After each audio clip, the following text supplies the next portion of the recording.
Valores del Campo, una visión de la realidad argentina. Conducción, Fernando Estrada.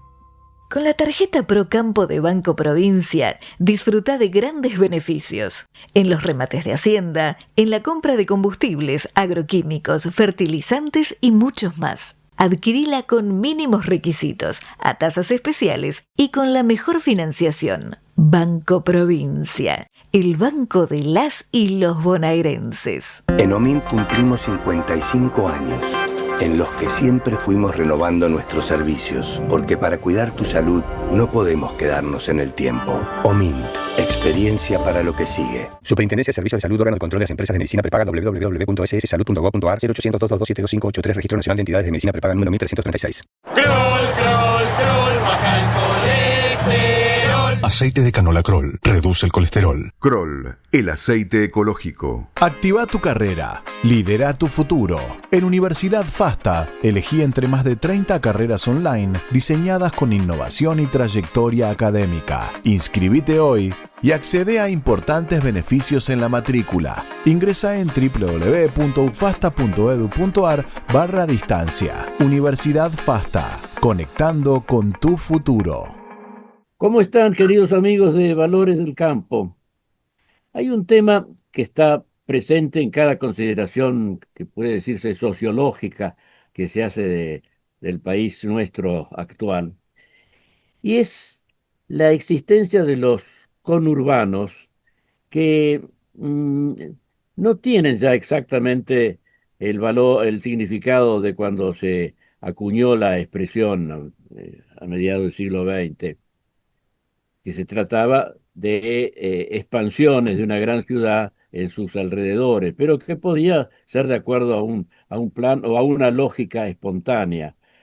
En la Argentina, hoy sabemos que el conurbano es un despliegue irracional, un despliegue sin consideración a ningún principio de orden para el suministro de agua, para cloacas, para otra cantidad de temas semejantes que son indispensables para la vida de una ciudad.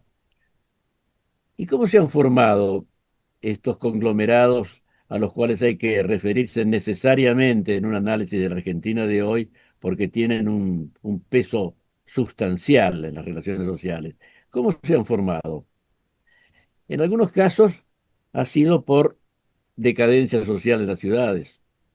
En otros casos, emigración de países vecinos. Pero hay algo que podemos llegar a considerar fundamental, y es la emigración de nuestras áreas rurales. ¿Y por qué se emigra de las áreas rurales? Hay también muchos motivos. Este tema lo ha encarado desde un punto de vista jurídico el doctor Juan Bautista Foz Medina, autor de este libro, y que es nuestro invitado de hoy para que nos exprese su punto de vista. Debo declarar que no se trata, cuando se habla de cuestiones jurídicas, no se trata necesariamente de algo abstracto, que se comprende solo con el movimiento de los códigos que corresponde a un especialista. No, porque el derecho sale de las relaciones de la vida, luego va perfeccionándose para hacerse más aplicable, más funcional a los distintos casos que se presentan, pero en su base necesariamente tiene que haber una observación de la realidad. Y así comienza este libro que les acabo de mostrar. Y creo que así va a comenzar también nuestro diálogo con Juan Bautista Foz. Juan, ¿cómo estás? ¿Qué tal, Fernando? ¿Cómo estás? Buenas tardes. Saludos a vos y a toda la audiencia. Con gran gusto de Gracias por la tenerte acá. invitación. Gracias por la invitación, sí, es un honor. Bueno, vos al principio del libro hablás de una impresión personal que tuviste eh, en cierta etapa de tu vida a propósito bueno, de este problema de la inmigración, de la interrupción de la continuidad familiar, del dominio rural. Eh, Explícanos un Así poco. es, así es. Bueno, yo era muy joven, ya hace mucho tiempo atrás, y estando con mi padre había comprado un campo y empecé a meterme más en los asuntos del campo y qué sé yo, y recorriendo veía cómo los campos empezaban a despoblarse, las viejas estancias empezaban a figurar en sus tranqueras sociedad anónima y los viejos dueños no estaban más y venía el administrador en un helicóptero, en un avión, unos instantes, pagaba los sueldos y se iba y quedaba un encargado apenas de un campo enorme.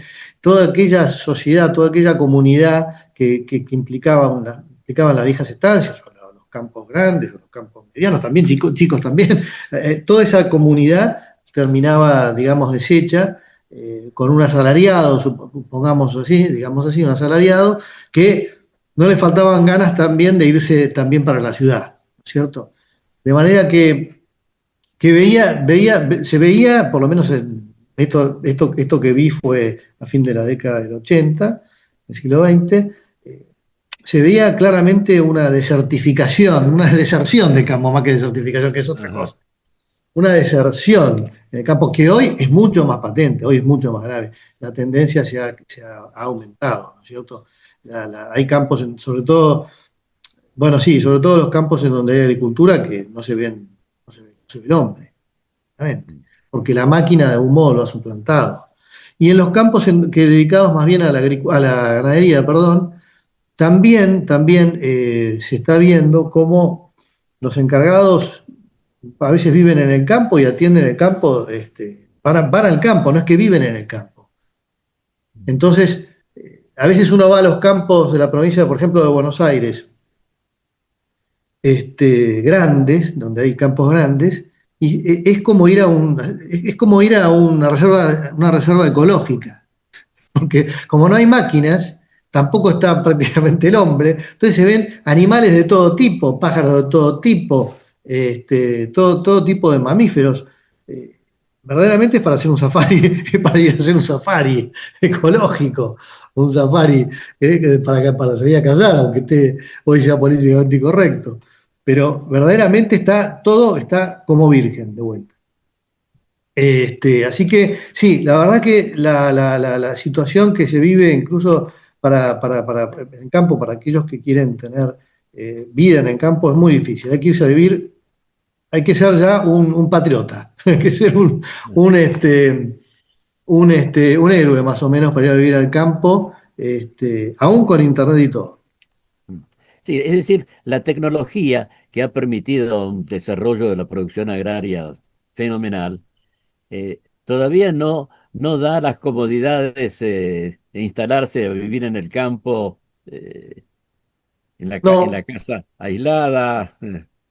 Bueno, pero permite mayores comodidades. el modo de Sí. vida puede ser bastante duro también si Por se... supuesto, pero quizás ahí no sé, digo el horror, pero quizás ahí está el problema, porque querer vivir cómodamente en el campo como se vive en la ciudad, bueno, es como difícil, imposible. El campo implica una vida austera, implica una vida dura, o sea, llevar adelante la vida que se Sí. vive en el campo, ¿no? Acompañar los Además horarios, es un tipo de vida que tiene una rutina o varias rutinas sin claro, interrupciones. así es, La semana exactamente. tiene 7 días. 7 días el horario, la mañana, el horario de la luz es el horario de la luz, que a veces en invierno también es más corto, el día es más corto, Sí. bueno, hay que aprovechar las siestas, bueno, en fin, eso es así. Y hay que respetarlo porque si no, no se puede adelantar en el trabajo. Sí. O sería todo un desorden. Uno tiene que acompañar los tiempos de la naturaleza, ¿no es cierto? Y bueno, y el clima, que también es duro, ¿no es cierto? En fin, por más que haya hoy 4x4, con mucho aire acondicionado o Sí, con desde luego. calefacción, está muy bien, es una gran ayuda, pero es así, es dura la vida. Todavía es Sí, así. porque la tecnología, efectivamente, como decíamos, ha determinado una expansión de la producción y con todo lo que en el orden económico eso representa. Pero el elemento humano sigue presente. no es que hayan venido las máquinas de vanguardia y que todo se haya simplificado.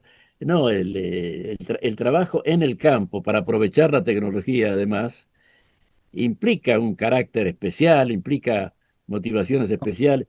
Y yo creo que Así es. eso es Ha quitado que se trabajo nota, eso también. La lo que máquina ha se nota quitado en tu, trabajo. lo que se nota en tu libro. Vos estás tratando de defender, de destacar desde un punto de vista jurídico el papel que tienen las personas que se han hecho a la disciplina de la vida de campo.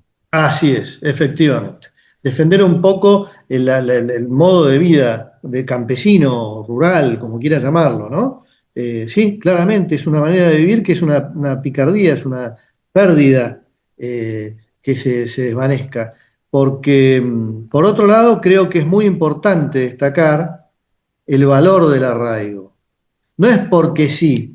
Uno no defiende las virtudes agrarias, agropecuarias, la dignidad, como decía el Papa Pío XII, de la vida rural, porque sí, o por el hecho de que existió y que por una nostalgia, sino porque en sí mismo es algo valioso, porque es valioso estar en contacto con la tierra, porque es valioso estar en contacto con las criaturas, porque eso nos da un sentido de realidad, un sentido de pertenencia y un sentido de trascendencia.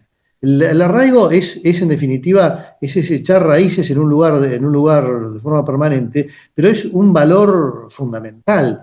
Tendríamos que decir que es un derecho humano, hablando en lenguaje moderno, debería ser un derecho humano, uno de los principales derechos humanos, a tal punto que la Constitución Nacional destaca el carácter de habitante ya desde el preámbulo de la Constitución.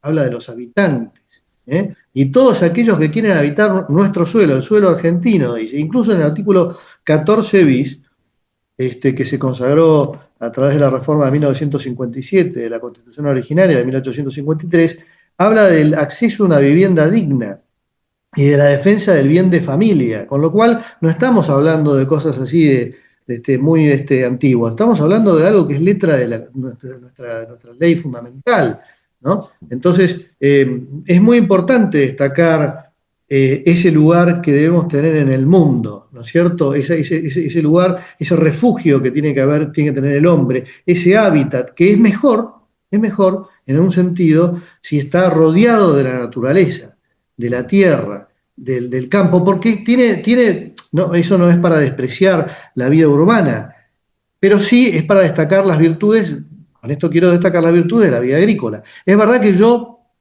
soy un poco crítico de la vida urbana en las grandes ciudades, haciéndome eco de grandes pensadores, ¿cierto? Que hablan de una vida deshumanizante en las grandes ciudades, donde la persona está como amontonada, tiene una persona arriba, una persona abajo, la persona acostado, y tiene un lugar cada vez más reducido, un lugar donde no tiene muchas veces privacidad, y que tampoco es suyo, que tampoco es propiedad de él. La mayoría de la población en la Argentina, por la crisis habitacional que tenemos y por las crisis económicas casi permanentes, no cíclicas, permanentes, no tiene acceso, no puede comprar una propiedad para su familia. La familia está desposeída de alguna manera. No solo está desposeída porque no puede adquirir, sino también porque sus mayores se vieron desposeídos por esto que yo denuncié en el libro, Bueno, la división forzosa. eso te iba a comentar. La división forzosa e igualitaria de la herencia, que ha hecho que nuestros mayores fueran poquito a poco reduciéndose sus propiedades hasta el punto de tener que enajenarlas y venderlas. Es decir, el desarraigo agrario trae también problemas en la población urbana. Claro, tal cual. Es un fenómeno en realidad de toda la comunidad, que sufre toda la comunidad política, porque se produce un desequilibrio, claramente, a tal punto que nuestro país es un país excesivamente urbano, podríamos decir inmensamente urbano, mayoritariamente urbano. Solamente hay un 3%, un 7% de la población que vive en poblados, en localidades de menos de 2.000 habitantes y en campo abierto, pero solo apenas un 7%. El resto de la población es urbana. Y según las predicciones, o no sé, según los estudios de las Naciones Unidas, se cree que en el año 2050 habrá casi un 70% de la población urbana. Hoy es el 55%. del mundo entero, ¿eh? De manera que el mundo va hacia las urbes macrocefálicas, como se llamaban. Evidentemente, se está dando también una preferencia al aspecto económico de la tierra. Claro, Y no se puede dejar eso de lado de ninguna manera por las necesidades de seguridad alimentaria para el planeta. El no, no, aumento de la claro, población exige modificaciones en los modos de vida, en las tecnologías, y que a veces tienen su precio. Pero a veces también se paga un precio demasiado alto sin necesidad, porque uno de los aspectos fundamentales de la producción agraria es que la unidad productiva sea de dimensiones adecuadas a lo que se va a producir. claro, Si es muy chica, pues no no sirve. alcanza, sí, Será no sé, independiente su dueño, todo lo que quiera, pero no sirve. sí. Si es Sí, demasiado grande, se corre el riesgo del latifundio, aunque el así concepto, es, el concepto de latifundio hay que ser un poco más fino, ¿no? Porque no solamente se trata de una gran extensión, sino de una gran extensión que no produce como claro, pudiera y pudiera. De claro, modo que claro. hay una cantidad de matices en esta cuestión. Pero es Sí, evidente que requiere una si, escala si se económica. puede, si se puede conservar la, la unidad productiva a la medida de lo humano, y allí donde se pueda hacer, Sí, evidentemente es un gran adelanto o una gran conservación de una institución muy buena. sí, sí, sí, sí, claramente. Creo que eso es lo que debería apuntar nuestra política agraria, de tratar de fomentar evitar el minifundio, el latifundio, desalentarlo si ustedes quieren, y de algún modo fomentar la empresa mediana agraria, la empresa agraria mediana, si se fuera posible, Es ¿no? Que es la que interesante está que estas sufriendo, es la que más consideraciones, sufre. estas ¿Cómo? consideraciones tienen mucha vigencia en las legislaciones europeas, Sí, porque en los países, Francia, Polonia, bueno, en todos tienen más o menos su parte de producción agraria.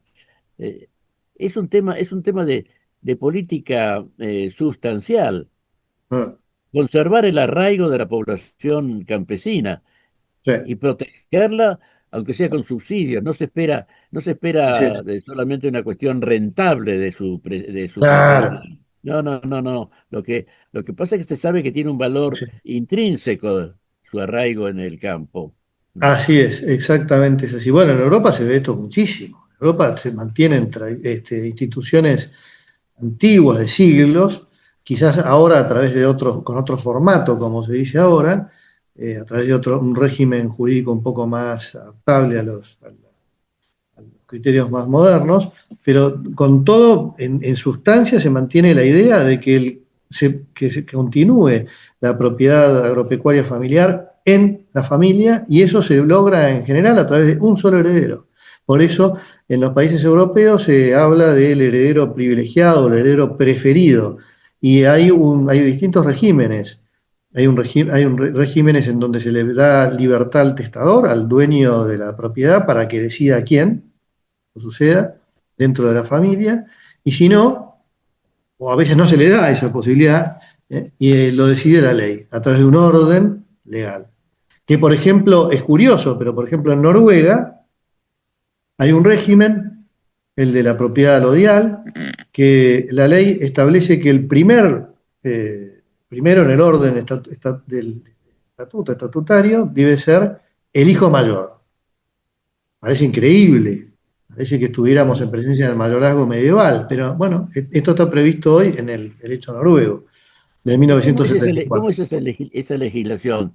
A los demás hermanos los deja fuera No, en las propiedades forestales y agrícolas se prevé ese orden, que la sucesión de la propiedad permanezca en la familia, la sucesión sea en la familia, pero claro, los otros hermanos o los otros herederos deben percibir su parte, su cuota parte, su hijuela, de manera que el adjudicatario de la propiedad deberá pagarles a ellos su parte de la herencia, ¿eh?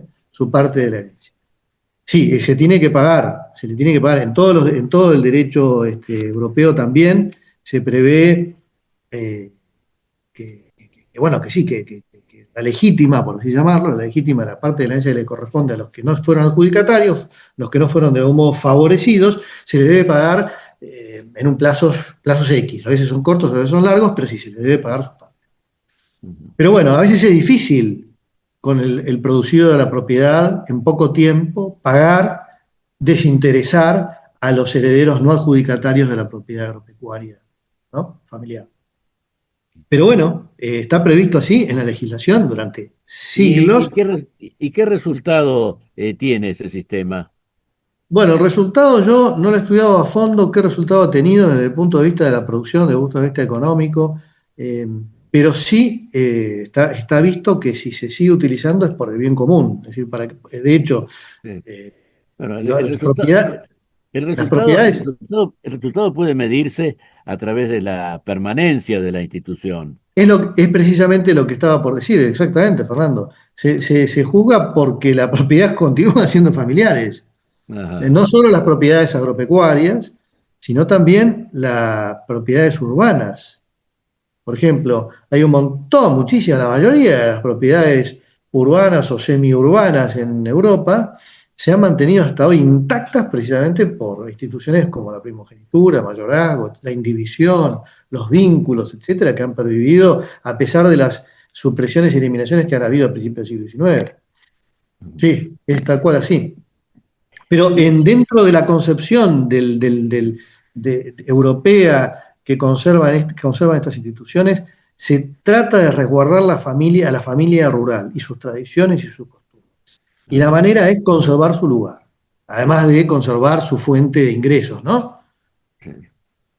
Es así. La alternativa a eso, bueno, puede ser que uno de los herederos arregle con los otros y continúe. Sí.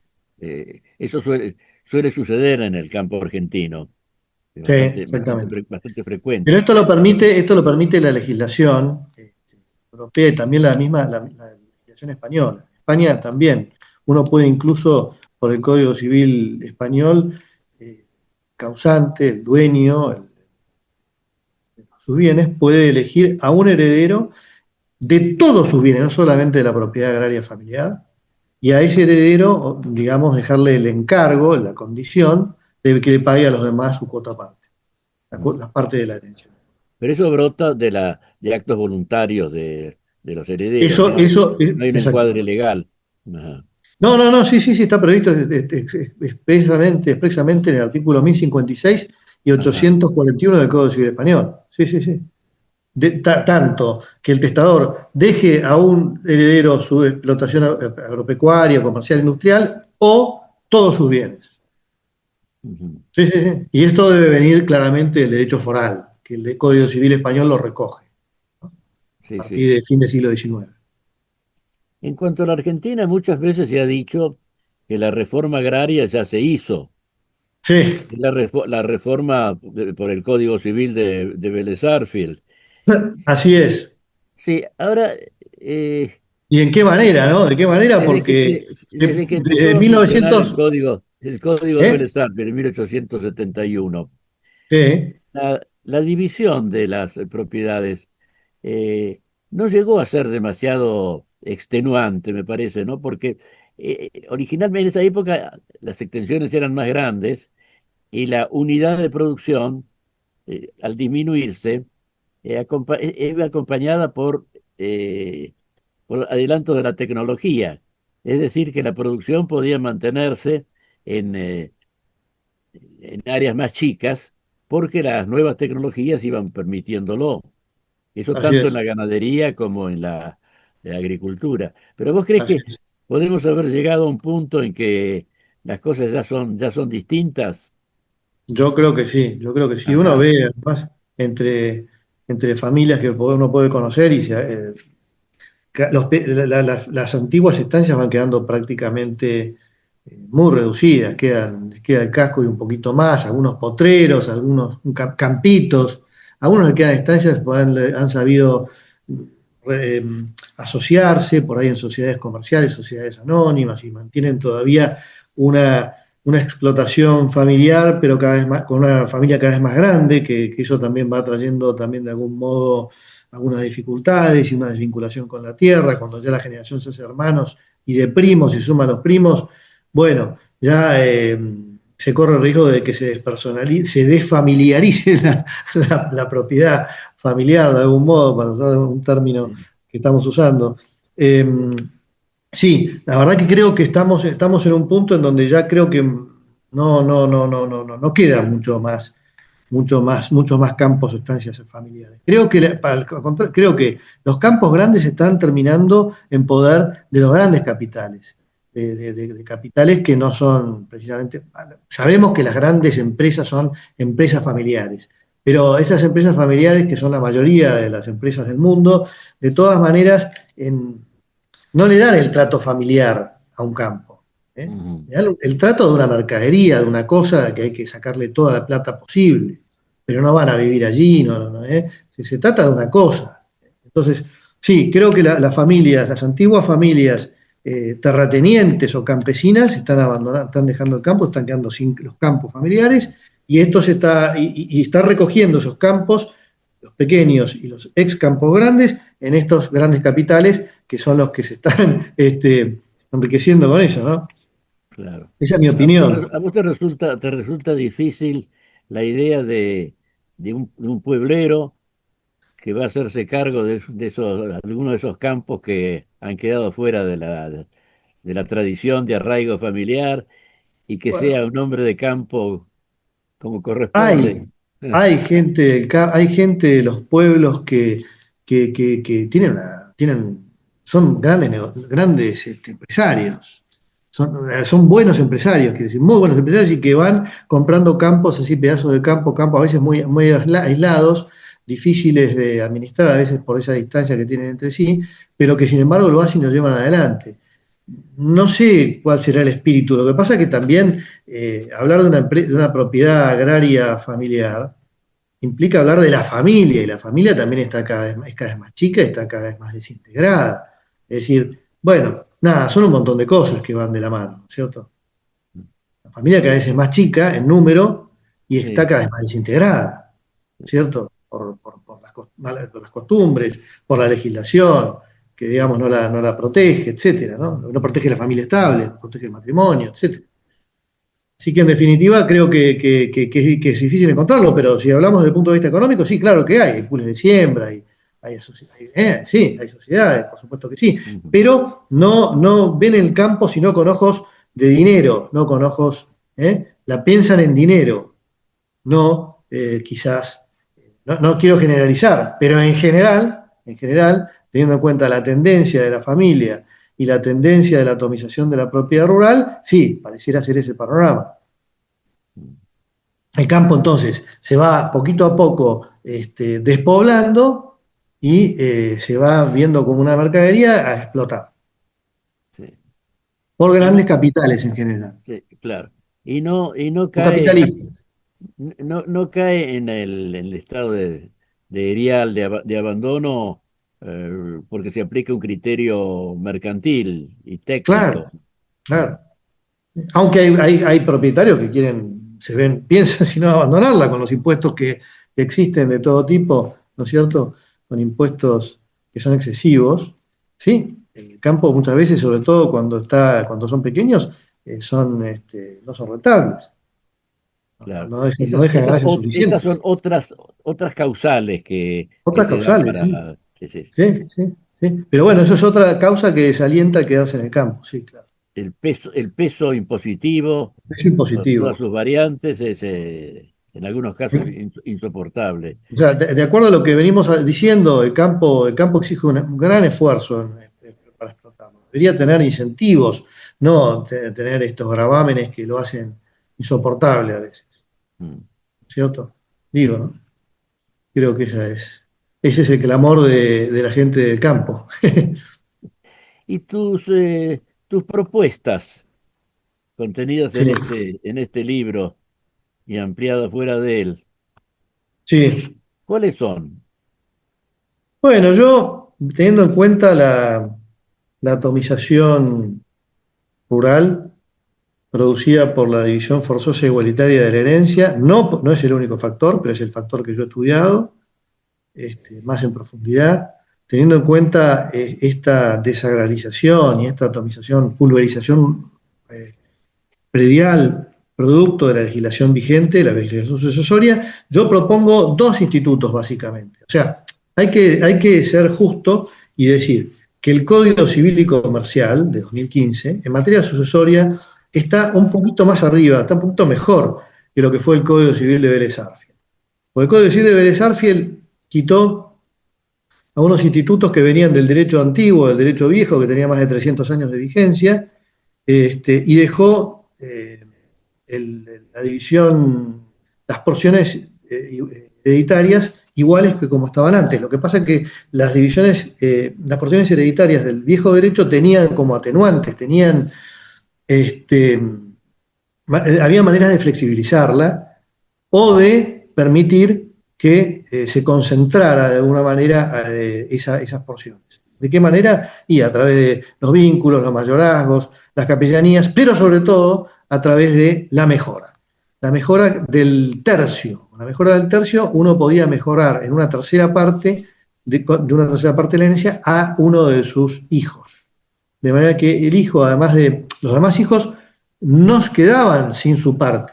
Nada más que había uno que podía obtener un poco más, una mejora de su herencia. De esa manera, si por ejemplo se trataban de dos herederos, uno de los hijos podía tener en su haber hereditario hasta un 78% de la herencia. Eso permitía un mayor margen de libertad para distribuir los bienes y quizás dejar una propiedad más grande o mayor a uno de los hijos y al otro. Siempre se pone el caso la doctrina pone el caso del ejemplo siguiente, de que hay dos hijos con una madre sola, una madre supérstite, el padre muerto, que viven el hijo y la madre, un hijo y una madre viven en el campo.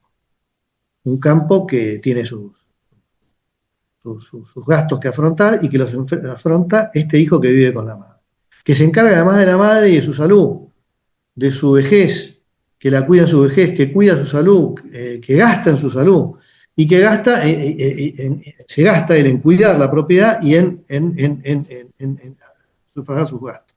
En cambio, el otro hijo, el otro hermano, está en Estados Unidos, supongamos, es un gran empresario.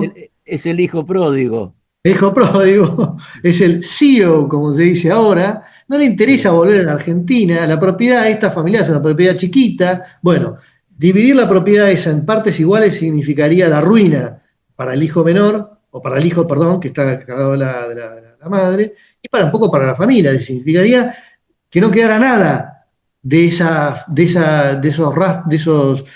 cosas de la familia, sus tradiciones, y esa propiedad se tiene que vivir, porque siendo chica, poco serviría para los dos, y además el hermano mayor, el hermano que está afuera seguramente no le interesaría nada, y le interesaría percibir ese ingreso para venderlo. En el mejor, ¿no? Entonces, ese campo tendría el destino de su venta. Entonces, sería un poco injusto tratar las dos personas los dos herederos de la misma manera. Claro. Así que la mejora en un sentido, en el antiguo régimen, en el derecho indiano, que vivió hasta la sanción del Código Civil, hasta 1871, tenía la función de ser una especie de cuota igualadora, se la llamaba así, una cuota igualadora. ¿Por qué? Porque trataba de mejorar o de premiar al hijo que había, digamos, se había ocupado de los padres en la última hora, o que estaba más necesitado económicamente, o que era un enfermo, o lo que fuera, ¿no es cierto? Entonces, esta mejora, este instituto permitiría, de sancionarse en Argentina, permitiría una desigualdad entre los hijos, que suena feo, pero no es una desigualdad. En realidad sería igualarlo en un sentido, usando el criterio anterior, para que, en aras del bien común familiar, es decir, para que se mantuviera, por ejemplo, el predio familiar, y para, como digo, beneficiar a uno, pero en beneficio de la continuidad y de la integridad del patrimonio familiar. Pero también hay que aclarar que los demás que no resulten beneficiados por la mejora, no es que pierden su cuota hereditaria, mantienen su derecho a percibir su herencia. Nada más que no reciben lo mismo. Nada más, esa es la única peculiaridad que tiene. Este instituto está apoyado por numerosas jornadas nacionales de derecho civil. Jornadas nacionales de derecho civil aglutinan a los más grandes juristas en materia civil de la Argentina. Bueno, los juristas civilistas en la Argentina se inclinan por reconocer la mejora, así como la presenté yo recién. No solo la mejora del heredero con discapacidad, como está preceptada en el Código Civil y Comercial de 2015, sino una mejora a todos, a cualquiera de los hijos, no solo al heredero con discapacidad, ¿no? Porque había un proyecto en 2018... Me has hecho recordar una anécdota que cuenta el general Lucio Mansilla en sus tantos libros de memorias. Él era hijo de una hermana de Juan Manuel de Rosas. Entonces, esto lo conocía de primera agua. Cuando su abuela, que era viuda, Agustina López Osornio, le redactó su testamento, lo hizo asistida por un escribano. Eran 16 hijos los que tenía. Claro. Y empezó a hacer un reparto totalmente desigual, que sin duda se iba también de las restricciones que tenía el viejo derecho, porque en cierto momento le dijo el escribano: vea, señora, si continúa así, el testamento va a ser totalmente nulo, porque no puede ser tan diferenciado. Y entonces ella le dijo: mire, mi testamento es una cosa formal. Mis hijos van a hacer lo que saben que es mi voluntad. Y yo le doy al que tiene poco le doy mucho. Y al que no necesita, como Juan Manuel, no le doy nada. Claro. Y va a ver cómo este testamento se cumple al pie de la letra. Y parece que así fue nomás. Está muy bien. Es un muy buen ejemplo ese. Sí. Sí, los padres, se dice entre los que defienden un poco la libertad de testar, son los que mejor conocen a los hijos, a la familia, que la ley, que es general y que no puede acertar en casos concretos, como los padres. No hay padre que quiera algo malo para sus hijos, sería muy raro. De todas maneras, quedarían protegidos, dentro de mi propuesta, quedarían protegidos porque cada uno tendría su parte en la herencia, ¿no es cierto? Pero con este sistema podría permitirse una mayor flexibilidad sucesoria. Y además propongo un régimen para la sucesión de la propiedad rural, concretamente, que es un régimen parecido al que hablábamos hace un rato y que es utilizado en Europa, del heredero privilegiado. Aquí existió durante un corto tiempo, de 1950 hasta 1954, 55, no me acuerdo bien, que se sancionó con la ley de tierras fiscales, un régimen en el que permitía al causante, al que iba a morir, con dueño de las cosas, elegir al sucesor. Eventualmente, si no lo elegía el padre o la madre, lo elegirían los herederos, si él había muerto y no se había hecho la elección. Bueno, y este régimen era sobre una propiedad, sobre una unidad económica, ¿no? Una unidad económica. Esa unidad económica no se podía dividir y debía tener un solo heredero. Bueno, yo no lo ataría a la unidad económica porque es una unidad muy mínima, que no, muy rígida, muy estereotipada, que está rígida, que si hay desacuerdo se debe vender, porque es muy chiquitita, no permite otra división. Entonces, yo lo vincularía a este régimen a una unidad más bien mediana, que permita una flexibilidad y que permita mantener una unidad económica que tenga una escala suficiente para mantener a una familia grande si fuera necesario, ¿cierto? Como está previsto en el régimen italiano del Maso Chiuso, que prevé a una familia grande. No me acuerdo ahora cómo lo prevé, cuál es la letra de la ley, pero la concepción es esa, familias grandes. Bueno, esa es un poco la propuesta que tengo yo, la mejora del tercio, la mejora a un heredero, sin perjudicar al resto en su parte de la herencia, y la sucesión individual de la explotación agropecuaria, a través de un heredero.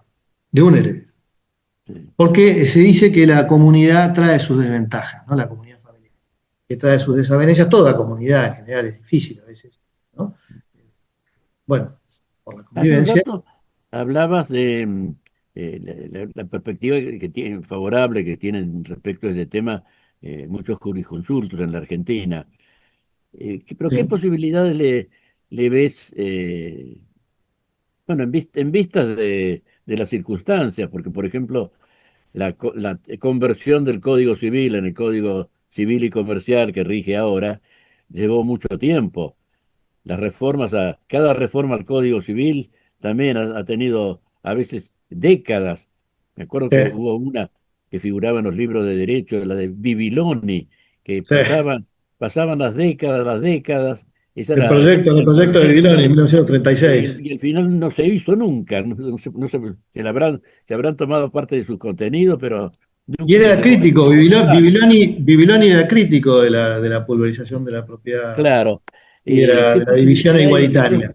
que esto no sea un nuevo Bibiloni? Sí.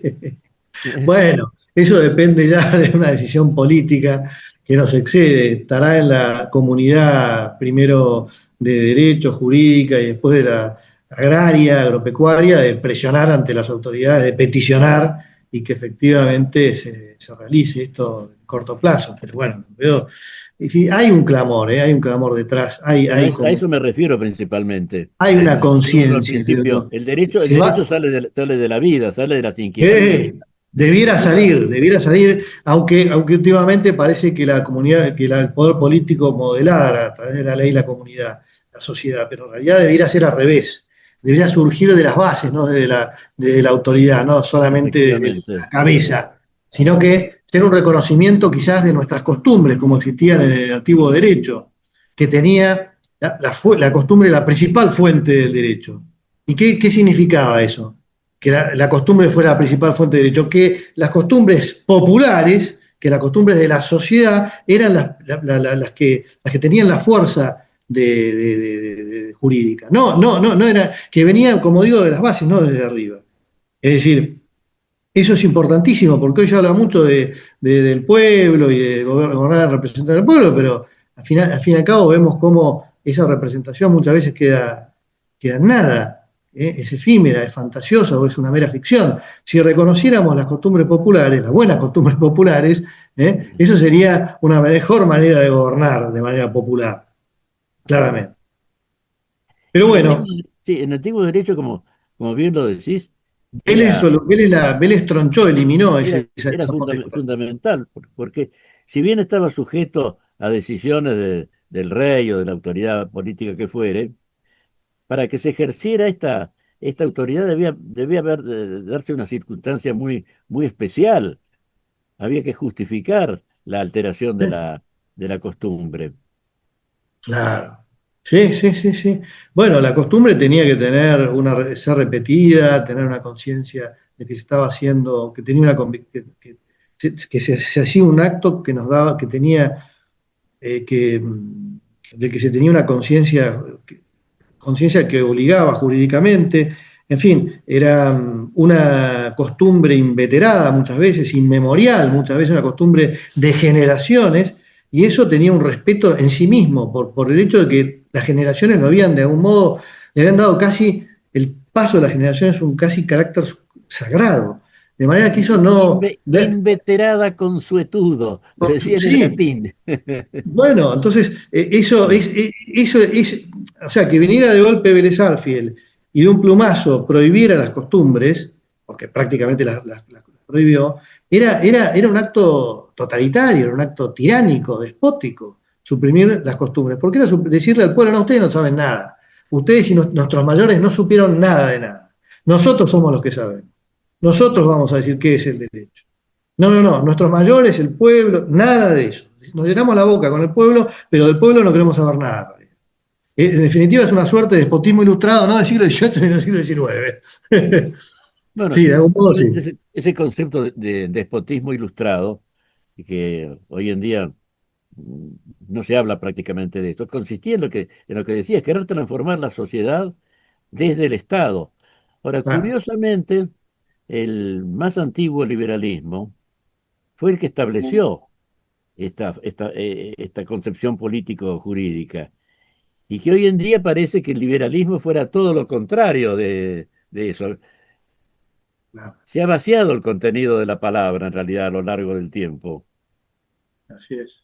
Sí, sí, sí. Sí, es cierto. Es cierto eso. Sí, el liberalismo nos ha traído esta idea de una libertad, de una libertad sin libertad, una libertad en las palabras, pero no una libertad en concreto, no una libertad civil, no una libertad en los hechos. No se puede, como digo, desde el punto de vista jurídico, no se puede disponer de la propiedad familiar, porque la ley no nos lo permite, no tenemos flexibilidad. No se pueden utilizar las viejas costumbres porque están prohibidas. Tampoco hay libertad. Entonces, bueno, uno se pregunta, ¿pero qué clase de libertad tenemos? No tenemos propiedad, que la propiedad es libertad.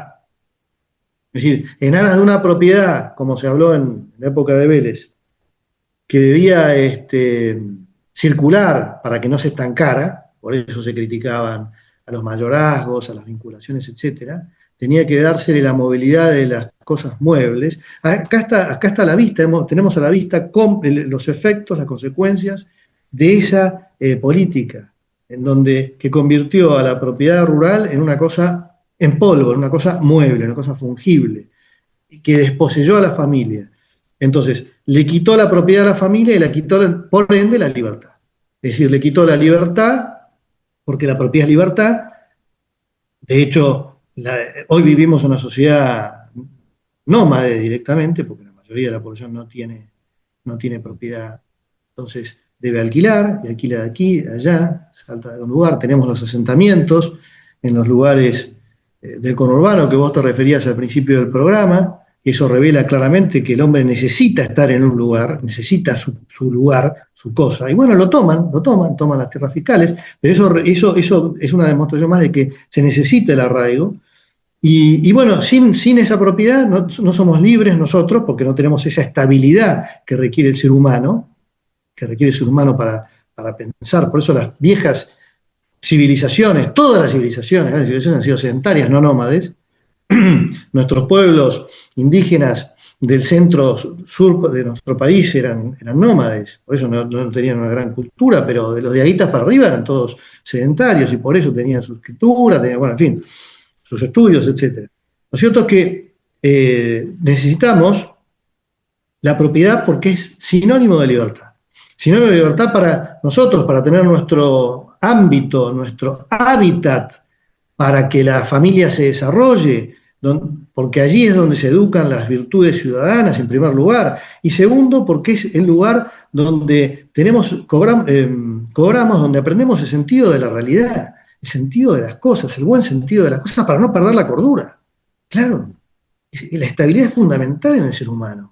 Le da seguridad y además es un freno. Cuando uno está tranquilo, tiene su propiedad, tiene cierto pasar, está tranquilo, primero porque va a dejar a sus hijos cierto porvenir. Esto lo decían los papas ya antes, en la doctrina de la Iglesia, lo decía aquí el Papa se Pío XI, en 40 años, cuando... se manifiestan las consecuencias de un problema, que es la oposición de individualismo y totalitarismo, como si fuesen las únicas alternativas para la organización social.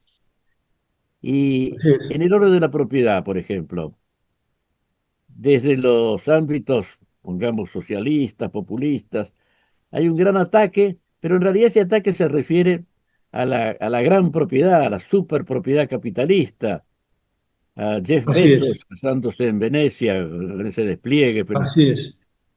Y en realidad no. Hay ignorancia de la pequeña propiedad. Así es, bueno, de hecho muchos historiadores sociales, muchos estudiosos que están más bien vinculados al pensamiento colectivista, por llamarlo de alguna manera, defienden la propiedad campesina y la propiedad individual, la propiedad pequeña agraria. Son los principales defensores, diría yo. Claro. Los que están vinculados más a ese pensamiento colectivista, de izquierda, por así decirlo. Es clarísimo. Y por la otra punta, sucede que los individualistas, los partidarios del individualismo, se refieren a la sociedad totalitaria, olvidando la posibilidad de que haya instituciones no estatales, bueno, lo que ahora se les llaman las ONG, pero en un sentido más completo, con la vigencia de, de la costumbre como fuente de derecho.